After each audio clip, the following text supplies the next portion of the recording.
지난달 마주오던 차와 부딪히는 사고로 남편을 잃은 40대 여성 배 씨. 사고 전까지만 해도 배 씨에겐 아무런 걱정거리가 없었습니다. 회사원인 남편과 결혼을 하면서 시부모가 크진 않지만 서울 외곽에 아파트를 하나 얻어줬고요. 10년의 결혼 생활도 순탄했습니다. 다만 며느리의 도리를 다하라는 이 시부모와 불편한 관계에 있긴 했지만 그 또한 남편이 방패가 되어 막아줬는데요.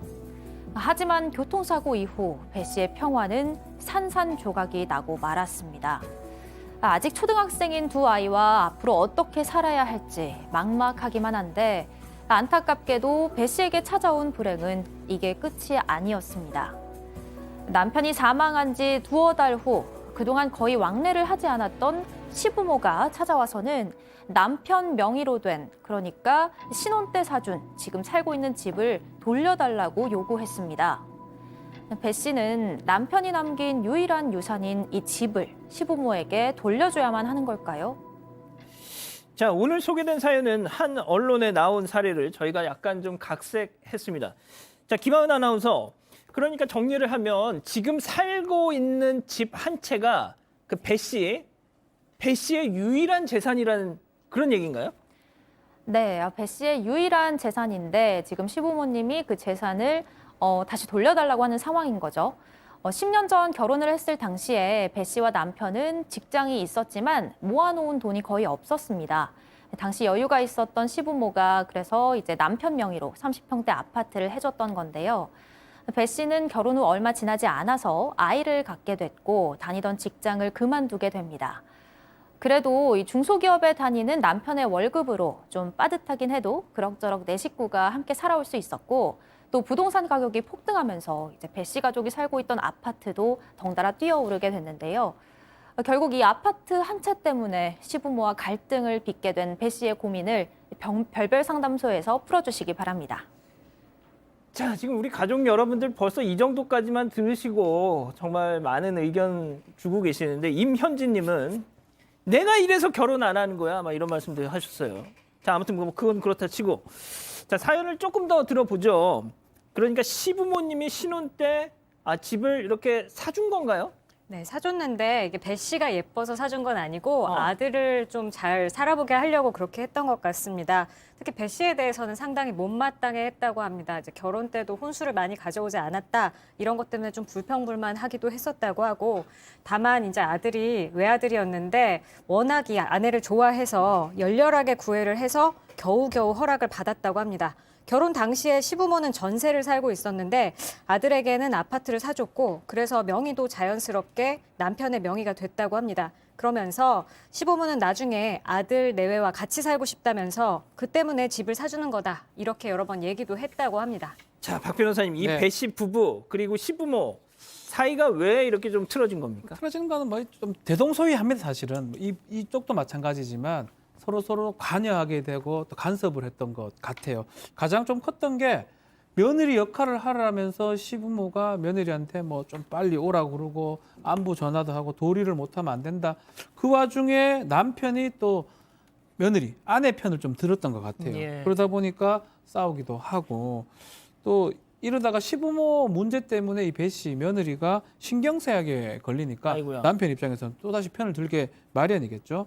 그래서 시부모는 또 대노를 하게 되고요.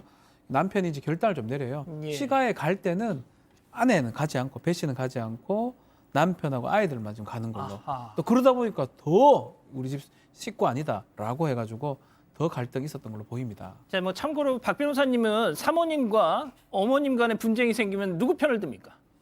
예? 안 생겨야죠. 예? 안 생기도록 해야죠. 아니, 그러니까 변호사잖아요. 생긴다면.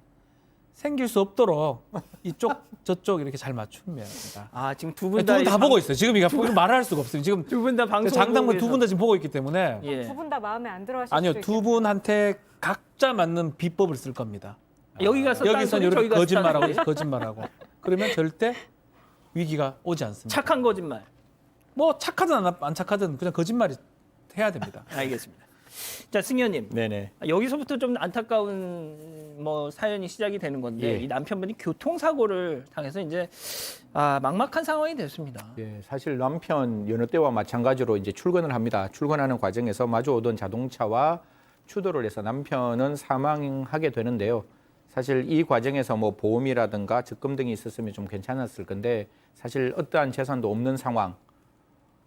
이 아내의 입장, 배 씨의 입장에서는 어떻게 아이들을 키우고 자기가 새로운 직장을 찾기 전까지 할 수 있는 유일한 방법이 집을 팔고 그 집을 작은 집으로 옮겨가는 방법이었습니다. 사실 남편으로부터 샀을 때보다 이 집이 굉장히 많이 급격하게 올랐기 때문에 그렇게 좀 여유 자금을 만들면 아이들을 키울 수 있다 이런 생각으로 집을 팔려고 했습니다.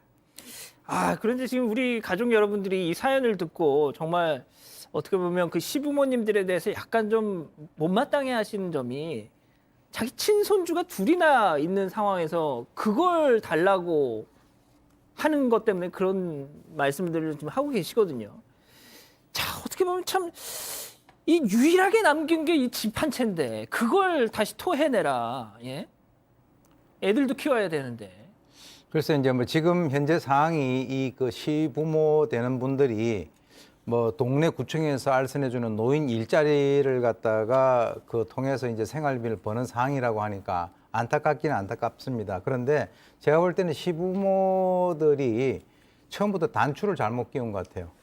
왜냐하면 일단 며느리를 맞이하는데 부모 없이 혼자 학업을 마치고 살아왔다라고 탐탁지 않게 생각했고 결혼하면서 혼수나 결혼 자금이 많지 않다라고 그것을 갖다가 못마땅해 했다라고 하는 것은 그거는 판단을 잘못하신 것 같아요. 일단 내 식구가 되면은 거긴 조건이 없어요. 내 아들보다도 먼저 이렇게 끌어안아야 될 사람인데 그렇게 하니까 사이가 나빠질 수밖에 없죠. 그다음에 또 한 번 판단이 잘못된 게 뭐냐면 일단 자식에게 준 거는 다시 돌려받을 수가 없어요. 그건 뭐냐면 그런 것들이 걱정이 됐었으면 아예 처음부터 안 줬어야 되는 거예요. 주고 난 뒤에 지금 와가지고 야 내가 그 지금 뭐 어떻게 된 상황이니까 이미 아이까지 둘 다 있고요. 그리고 그 과정에서 이 남편은 그동안에 제대로 한 것 같아요. 왜 그러냐면 이런 집들이 적지 않습니다. 이런 집들이 적지 않기 때문에 아내가 신경 쇠약에 걸려가지고 잘못하면 건강을 해칠 정도가 되니까 오죽하면 아들이 가운데서 방패를 쳤을까요? 그런 상황이기 때문에 그 이전에 좋은 관계를 유지를 했다라고 하면 이렇게도 할 수 있죠. 어머니 아버지 우리 집에 와서 사시죠. 그런데 그것이 안 되는 상황을 갖다가 제가 볼 때는 이 며느리보다는 그 시부모들이 먼저 그 조건들을 갖다가 만들어서 지금 이런 결과가 되지 않는가라고 저는 개인적으로 그렇게 생각합니다. 예. 지금 뭐 우리 가족 여러분들 중에 어떤 분들은 이거는 양쪽 얘기 다 들어봐야 된다. 중립기어를 박아야 된다 이런 말씀도 하고 계시는데 자 그러면 제가 그냥 편하게 네 분께 여쭤볼게요. 나는 며느님 편이다. 손 좀 들어보십시오. 아이고 또 우리 박 변호사님 방송을 아시는 또 네, 박 변호사님. 저는 시부모 편입니다. 예, 또 이렇게 또 균형을 맞춰 주시려고 혼자 이렇게 또 십자가를 지셨습니다. 십자가 아닙니다. 시부모 편 들어주고 싶어요. 진짜요? 네, 설명해 주세요, 그럼. 법이 그게 안 되니까요. 마음이라도 제가. 마음으로. 그건 제가 잠시 후에 다시 네. 여쭤보겠습니다. 그러면 승현님, 예. 왜 손을 드셨습니까? 아까 저는 이제 변호사님하고 정봤는데 그 시부모님들이 말씀을 하는 게 법적으로 허용될 수 있는 게 아무것도 없어요. 아까 교수님 말씀 주셨다시피 처음에 아들한테 줬는 부분은 정려가 될 것이고 물론 이 정려가 뭐 서면으로 조금만 어려운 말씀이면 서면 정려가 아니라서 뭐 취소할 수 있다 할지라도 과연 그 부분에 대한 반환 청구가 가능할지도 않을 뿐만 아니라 이 상속 재산에 대해서 지금 아이가 둘이 있거든요. 그러면 그 상속은 직계 비속인 아이 둘과 이 부모가 그러니까 어머니죠, 배 씨죠. 배 씨가 전적으로 상속받는 거라서 사실 어머니와 아버님, 즉 시부모님한테는 그러한 재산을 갈 수 없는 부분, 즉 법적으로 허용되지 않는 부분을 주장하시기 때문에 저는 좀 냉정하게 그 배 씨 편을 들 수밖에 없었습니다. 예, 지금 뭐 결론을 조금 말씀을 해주셨는데, 자 우리 가족 여러분들은 그래도 또 의외로 우리 박 변호사님이 손을 드셔서 그러신 건지 모르겠지만, 그래도 시부모님 편을 드시는 분들도 많으시네요. 네. 예, 알겠습니다. 자, 그러면 이쯤에서 별별 상담소 오늘의 궁금증 짚어보죠. 결혼 당시 시부모가 사준 아파트 남편이 사망했다면 이거 돌려줘야 되는 겁니까, 박 변호사님? 자, 이것 때문에 제가 참 시부모가 안타깝습니다. 오늘의 정답은 오윤성 교수님이 이미 말을 했습니다. 뭐 범죄학에 대해서 해박하시지만 얘기를 들어보면 정말 상식적인 얘기를 하는데 그게 법에다 숨겨져 있는 얘기거든요. 우리 상속 순위가 있습니다. 이 아들이자 남편은 급기야 사망을 했죠. 사망을 하게 되면 상속을 하게 되는데 상속 1순위는 누구냐 하면 직계 비속가 배우자입니다. 그러니까 자기 자녀들, 손자, 자녀. 상속 1순위가 그리고 2순위는 직계 존속 배우자고 3순위는 형제 자매, 4순위는 이 사촌 이내의 반계 혈족이라는데 예. 1순위가 없을 때 2순위 되는 거예요. 우리 착각하는 게 1순위, 2순위 뭐 조금 나눠 먹을 것처럼 생각하는데 그런 게 아니군요. 유럽에는 그런 법제들이 있긴 합니다. 예. 근데 우리나라는 달라요. 1순위가 없을 때 2순위로 가는 거예요. 아. 지금 이 가정 배 씨 같은 경우는 배 씨가 배우자죠. 예. 자녀가 있습니다. 네. 여기서 끝나버립니다. 아. 그래서 남편 명의로 돼 있고 지금 오윤성 교수님 말씀대로 명의를 주지 않았다면 아무 문제가 없지만 명의가 넘어간 이상 뭐 상속세 이런 거는 증여세 같은 건 변론을 하더라도 넘어가 버렸기 때문에 이 아파트 관련된 재산은 손자들 둘이 하고 배우자. 뭐 굳이 분류를 하자면 배우자가 7분의 3, 뭐 손자들이 7분의 2씩. 근데 미성년자예요. 미성년자 재산 누가 관리합니까? 엄마가. 법정 대리인 엄마가 예. 관리합니다. 100% 배씨 거라고 볼 수밖에 없는 상황입니다. 아, 그렇군요. 자, 교수님 마지막으로 좀 한 말씀 부탁드릴게요. 그러니까 이게 뭐 법적으로는 지금 박 변호사님 설명대로 그렇게 깔끔하게 정리가 된다고 해도 말씀하신 것처럼 그 시부모님도 되게 지금 곤궁한 삶을 살고 계시잖아요. 그러면 이 며느님이 조금 이렇게 운영의 묘를 좀 발휘할 필요는 없지 않을까. 글쎄요, 이제 이 시부모님 아까 제가 말씀드렸지만 처음에 이제 단추를 잘못 끼신 그 결과를 갖다가 지금 본인들이 어떻게 보면 아들도 이런 상태에서 상당히 정말 안 됐습니다. 아들 지금 이 세상 사람 아니죠. 그 다음에 손자 2명도 엄마 따라가니까 할머니, 할아버지하고는 관계가 소원할 거예요. 왜? 자기 엄마를 미워하면 아이들은 다 미워합니다. 예. 예, 그런데 그렇다면 지금 이제 제가 볼 때는 이게 뭐 아파트가 많이 올랐다면서요. 그래서 좀 이렇게 그 아파트를 좀 정리를 하시고 조금 줄여서 가시면서 그 시부모님들에게는 아주 정말 상황이 어떤지는 모르겠지만 어느 정도 그런데 제가 볼 때는요, 시부모님이 욕을 하시면 안 되고 그쪽에서 이렇게 처분하는 대로 아가야 감사하다 이렇게 해서 끝나는 것이 깔끔하게 종결되는 것이 아닌가 범죄학도 생각합니다. 많이 하시지만 또 이게 정답입니다. 어. 우리 민법상으로는 동거하지 않는 이상은 부양 의무도 없거든요. 아. 법적으로 요구할 수가 없고요.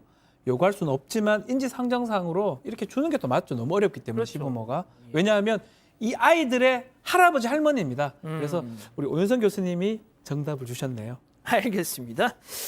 자, 일단 별별 상담소 이렇게 정리하고요.